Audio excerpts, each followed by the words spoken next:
Maraming salamat. Maraming salamat po, Attorney Jose Tombocon.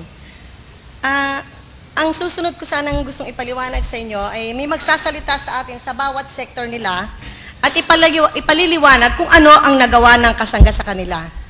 Unahin ko na muna itong tribo ko. Okay ba sa inyo? Okay. Ang aming katribuhan ay may 300 vendors. May kasama pa iyang reliever na anak, asawa, na ayon sa edad na pwedeng tumao sa tindahan. May photographers ako na 109.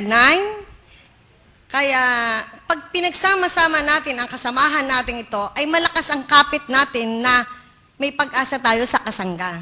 Kaya ang kasangga sa Luneta ay number 1. Okay? Gusto ko din munang ipaalam sa lahat na nung hindi pa namin kilala si Ma'am at saka si Attorney Jose Tombocon, ay may taong nagpakilala sa amin sa pamagitan ni Deputy Sally Habal sa isang tao na nag-abot ng pera sa aming mga vendors para tulungan ang mga kapuspalad at naging napaka-timing naman noon kasi nagkaroon ng pangkalahatang bagyo, yung halos natumba lahat ang puno, ang tindahan. Kaya nung makarating sa amin ang tulong sa pamamagitan ni Ase Capaducia, Ma'am, maraming salamat po sa inyo, condolence din po. Naabot po lahat ng vendors. Ay malaking tulong talaga ang nagawa. Papatunayan yan ng isa ko sa mga vendor na si Rolly. Mang Rolly, parito po kayong sandali. Si Mang Rolly ay datihang direktor ng pinikula. Subalit, medyo sabihin na nating ang buhay ng tao ay isang gulong, bola. May nagwawagi at may nahihirapan. Okay. Gusto muna namin i-welcome ang founder natin, si Teodorico Tijaresco. Sir? Okay. Good morning. Okay. Itutuloy po natin. Itong si Mang Rolly ay sa panahong una ay sabihin natin mayabang ang dating kasi direktor.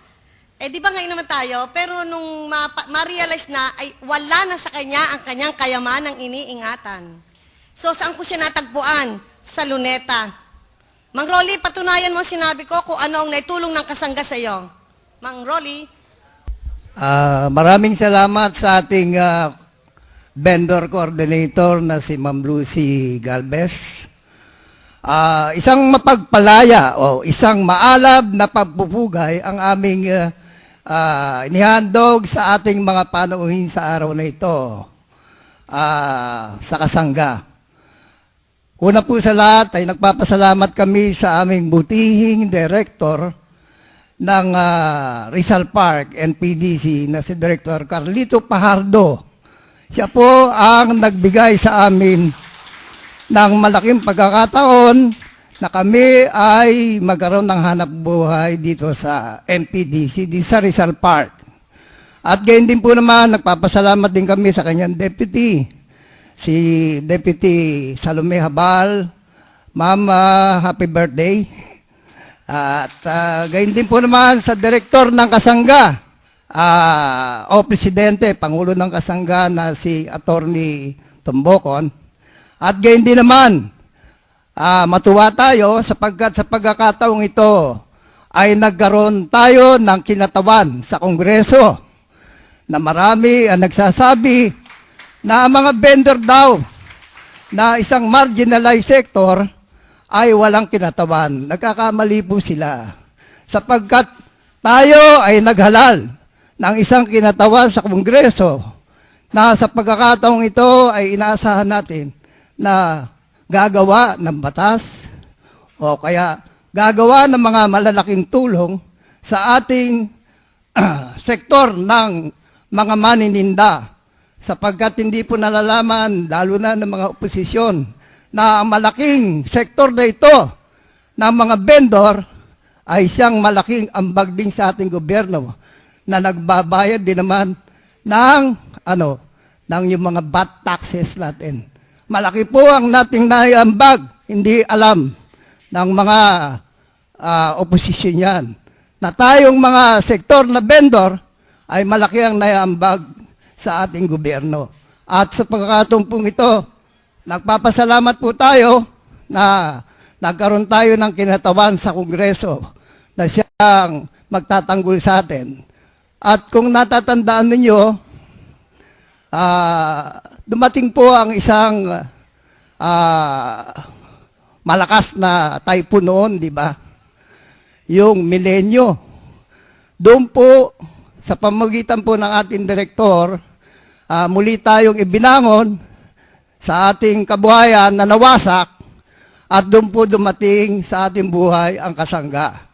Kaya noon po, totoo po yung sinabi ni direktor na tayo'y na pagkalooban ng halaga na nakatulong din naman sa atin.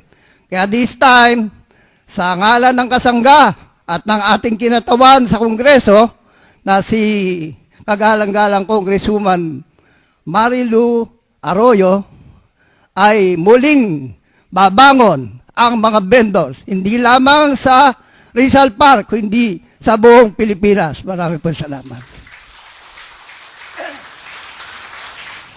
Meron pa po kaming isang vendor. Ito pong nagsalitang yan, ma'am, ay vendor po dito sa Phase 3 and 4. Dito po sa Chinese Garden at saka dito po sa Mimapa. Iyan po ay ang vendor na nakasign dyan. Meron pa po kaming vendor doon sa tabi ng dagat. Kung inyong papasyalan at bibigyan ng pansin, mas marami po yon. Marami din po sila. Samuel Bautista, maikling salita lang sa'yo para patunayan mong nakatulong sa'yo ang kasangga. At sa mga kasamahan natin. Magandang umaga po sa inyong lahat, lalong-lalo na po sa kasangga. Hindi ko na po pakakahaba ng aking sasabihin. Sa mga vendors naman po para ito, kapag tayo pinagtiwalaan ng kahit sino, panindigan natin at para hindi tayo masira sa kanila. Maraming po salamat. Ang susunod naman nating tatawagin ay ang presidente ng Silang Market Vendors Multipurpose Cooperative, si Miss Nonilita Ramos.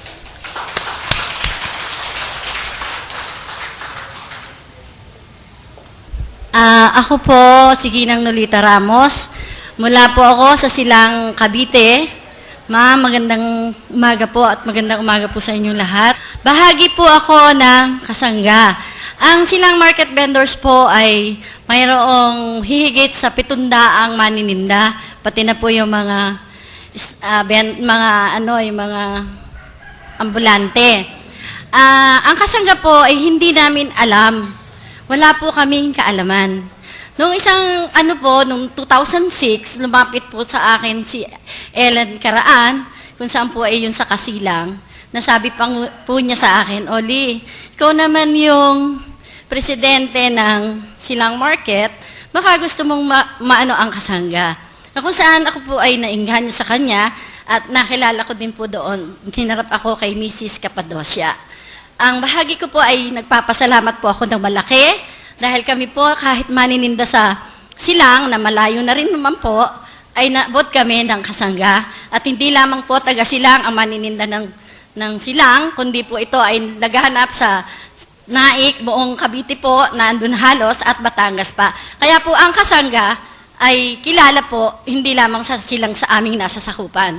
At katunayan po, bahagi din po kami nung kami po ay natutuwa, nung kayo ay na kandidato, na sabi nga po namin, meron na kaming makakasama at makakasangga. Yun po ay sana po nanalo tayo noon at kami po tuwan-tuwa at naandyan po kayo, ma'am. Ito po ay nakatulong sa amin ng malaki. Hindi, yung imbis po na, halimbawa po 3 yung inuutangan na Bombay, ay naging 1.5 na lang po. Kaya po, ang kasangga po ay buhay na buhay pa sa Silang. Marami pa pong pinupuhunan ang mga manininda na bahagi po ang pamumuhunan na galing sa kasangga. Yun na lang po at maraming pong salamat at mabuhay po tayong lahat. Ma'am, marami pong salamat. Ang susunod naman magbibigay sa atin ng mensahe ay ang Board Secretary ng Silang Transport Service Development Cooperative, walang iba kundi si Mr. Sulpicio Arellano. Sa kagalang-galang Congresswoman Marilu Arroyo, sa Director kay Attorney, at sa iba pa na bumuo at nag-isip kung paano maitatayo ang kasangga. Ako po si Sulpicio Arellano, dati po akong chairman